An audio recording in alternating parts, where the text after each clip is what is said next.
Hello everyone, and thank you for joining me for today's edition of the Daf Yomi. Today's Daf is Shevuot, and we're doing Daf 30 Amud B. So let's dive straight in.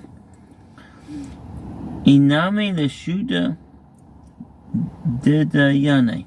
Alternatively, Rav Yosef informed me that Rav Ulla is a Torah scholar with regard to circumstances where the ruling is not clear-cut and decisions rendered based on the discretion of the judges. So what does that mean? The Shuda de Yane, the discretion of the judges. The judges rely on their discretion when neither of the litigants produces sufficient evidence to sway the verdict in his favor. There are disputes between commentaries with regard to the basis for this discretion. Rashi holds that the judges issue a ruling based on their assessment that the claims of one of the litigants are superior to the claims of the other, albeit in an inclusive manner.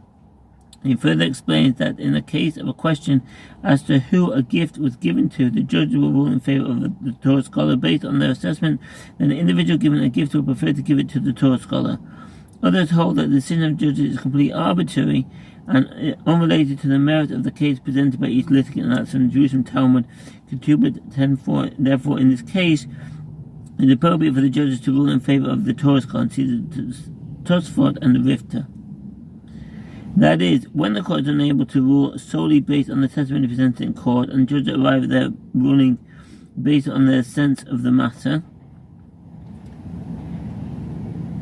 Rav Yosef informed Rav Nachman that if the case is decided based on judicial discretion, Rav Ulla is worthy of having the decision ruled in his favor. Ulla says, the dispute between the rabbis and Rabbi Huda with regard to the obligation to stand in court is only with regard to the litigants, but with regard to the witnesses, everyone agreed that they should testify while standing. But Aiden Divrei HaKol Ba'amida, the witnesses are required to testify while standing. As the Ram Sefer Shevuot Daf Sanhedrin 21:3 Shulchan Aruch Choshen Mishpat 17:1-3, as it is written, then the two men shall stand. And Deuteronomy 19:17. Rav Huna says the dispute whether the litigants are required to stand is only at the time of the deliberation, but at the time of the verdict, everyone agrees that the judges issue the verdict while sitting, and the litigants receive the verdict while standing.